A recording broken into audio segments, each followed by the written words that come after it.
رسیدیم به جلد سوم از کتاب لیویالو، تمرین 151. امیدوارم که جلد 1 و 2 رو زده باشید، استفاده کرده باشید از ویدیوها و اینکه جلد سوم رو با هم شروع کنیم. امیدوارم که خیلی خوب پیش بریم تا آخرش و اینکه جلد 4 و 5 رو تقدیم حضورتون کنم.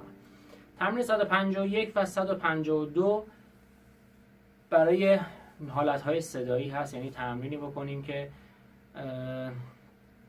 آرشمون در جاهای مختلف صداهای مختلف بتونه تولید کنه.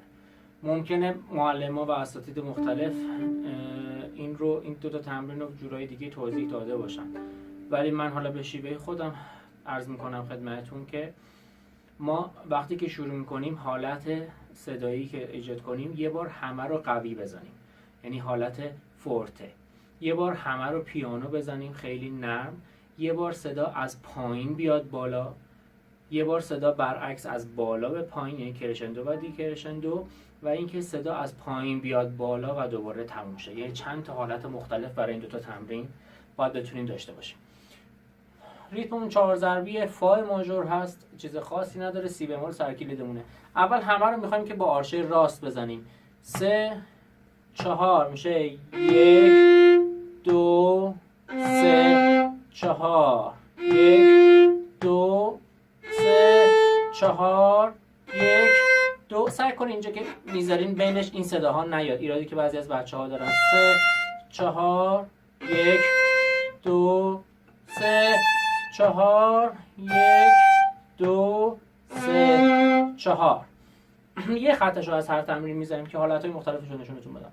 و اینکه با آرشه چپ 1 2 3 4 آرشه رو کنترل داشته باشین. یه موقع سکوتش بخوایم بزنیم رو سیم این صداها نیاد. 1 2 3 4 1 2 3 4 1 2 3 4.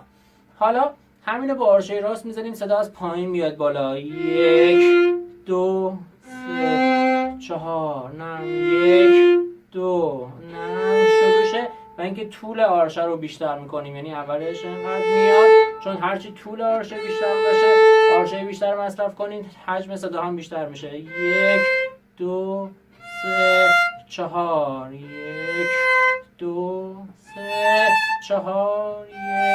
پس صداها هم از پایین بیاد بالا. با آرشه چپ هم همینطور، یعنی میشه 1 2 3 4. طول آرشه رو بیشتر میکنیم. 2 3 4 1 2 از پایین 3 4 1 2 3 4. حالت بعدی کلا فورته میزنیم. 1 2 3 4 1 2 3 4 1 2 3 4. همه با آرشه راست و فورته، همه با آرشه چپ فورته. 1 2 3 4 1 2 3 4 1 2 3 4.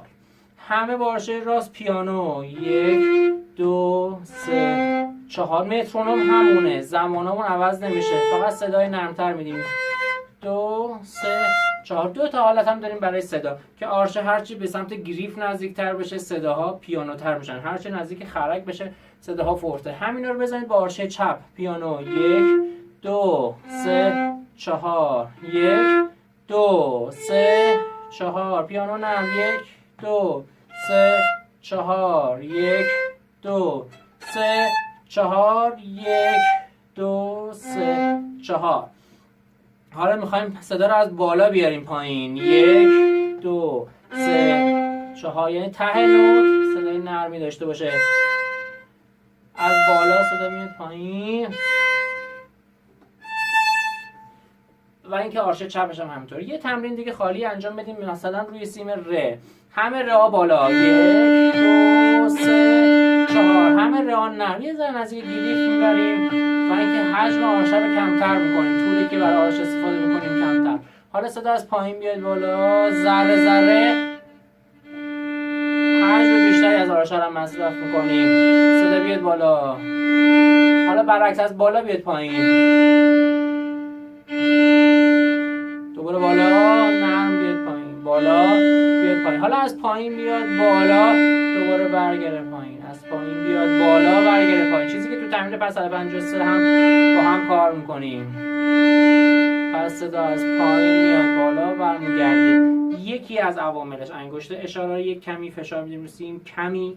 یکی دیگه از عواملش عرض کردم طول آرچ هست و اینکه آرچ کمی به سمت خرک و کمی به سمت گریف متمایل بشه. پس اولش اینو بزنید، اول ساده بدون هیچ آرچه‌ای راست و چپ بزنید، ریتم درست رو پیدا کنید. بعد این تمرینی که من دست باز انجام دادم خدمتتون رو اجرا کنید، یعنی بتونید انواع مختلف آرچه رو اجرا کنید، کرشندو، دیکرشندو، کلا پیانو، فورته، و اینکه تو دستتون جا افتاد حالا بیاین روی نوت پیاده‌اش کنید. هدف از این ویدیوها خدمت و کمک کوچیکی به اون دسته از عزیزانی بوده که دسترسی به معلم و کلاس نداشتن، از ما درخواست کردن، ما اطاعت امر کردیم و اینو درست کردیم، تهیه کردیم. امیدوارم که تونسته باشیم خدمت کوچیکی به شما عزیزان کرده باشیم.